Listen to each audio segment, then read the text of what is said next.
Kegiatan Man-for Planning merupakan proses awal penerimaan karyawan baru yang penting bagi Direktorat Human Capital Development PT Matahari Putra Prima Tbk agar produktivitas karyawan dapat berjalan dengan optimal. Kegiatan Man-for Planning di PT Matahari Putra Prima saat ini memiliki 8 kendala, yaitu: pertama, headcount budget toko tidak memiliki rincian headcount budget per organisasi. Kedua, headcount budget toko dapat diubah kapan saja walaupun sudah lewat bulan berjalan. Ketiga, headcount budget tidak memiliki riwayat data yang telah diubah. Keempat, headcount submission toko masih dilakukan dengan menggunakan Excel spreadsheet, email, dan tidak tersinkronisasi dengan headcount budget. Kelima, proses headcount submission toko dijadikan dalam satu file Excel spreadsheet. Keenam, headcount submission head office masih menggunakan kertas. Ketujuh, persetujuan headcount submission toko tidak memiliki batas waktu persetujuan. Kedelapan, employee replacement masih menggunakan Excel spreadsheet. Melihat semua kendala tersebut, PT Matahari Putra Prima membutuhkan satu aplikasi, yaitu aplikasi Man-for Planning, untuk dapat membantu dan mempermudah kegiatan Man-for Planning PT Matahari Putra Prima Tbk. Aplikasi Man-for Planning ini terdiri dari 7 bagian, yaitu yang pertama adalah bagian dashboard.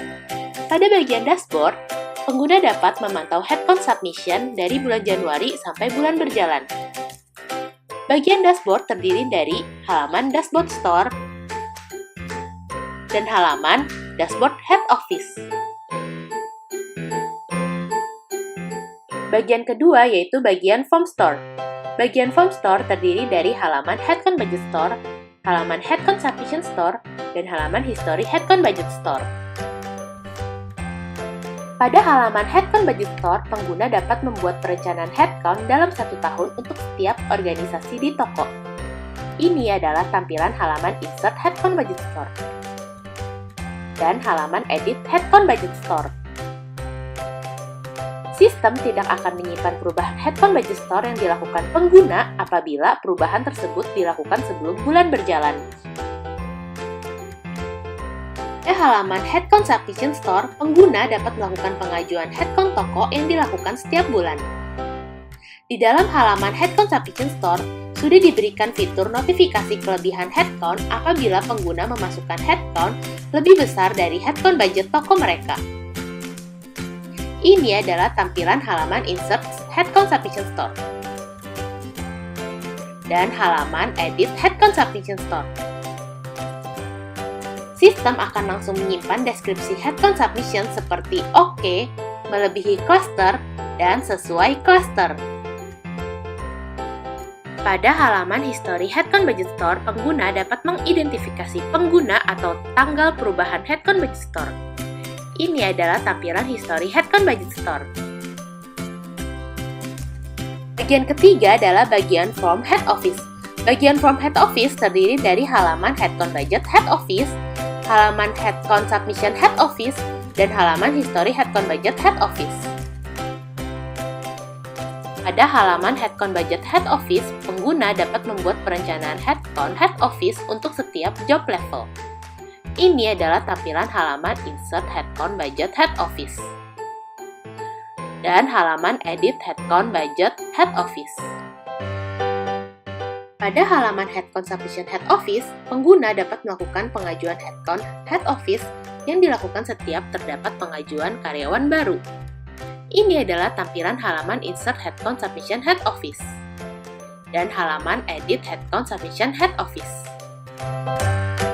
Pada halaman history headcount budget head office, pengguna dapat mengidentifikasi pengguna atau tanggal perubahan headcount budget head office. Ini adalah tampilan halaman history headcount budget head office. Bagian keempat adalah bagian employee replacement.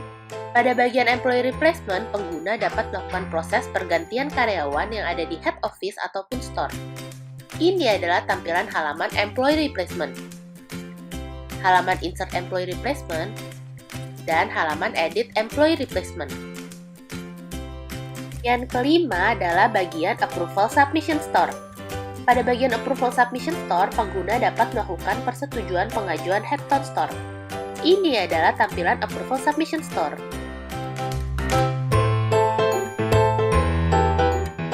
Bagian keenam adalah bagian Approval Submission Head Office. Pada bagian Approval Submission Head Office, pengguna dapat melakukan persetujuan pengajuan Headcount Head Office.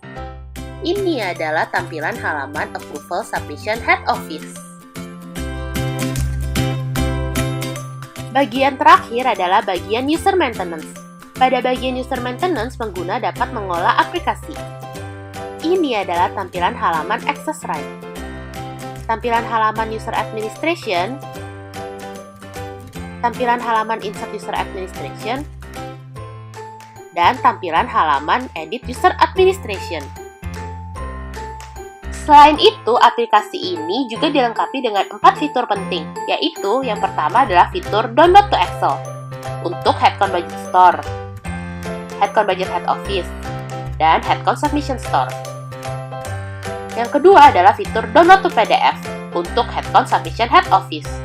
Dengan menggunakan fitur Download to Excel atau Download to PDF, pengguna dapat dengan mudah mendapatkan laporan akhir untuk kegiatan Manpower Planning.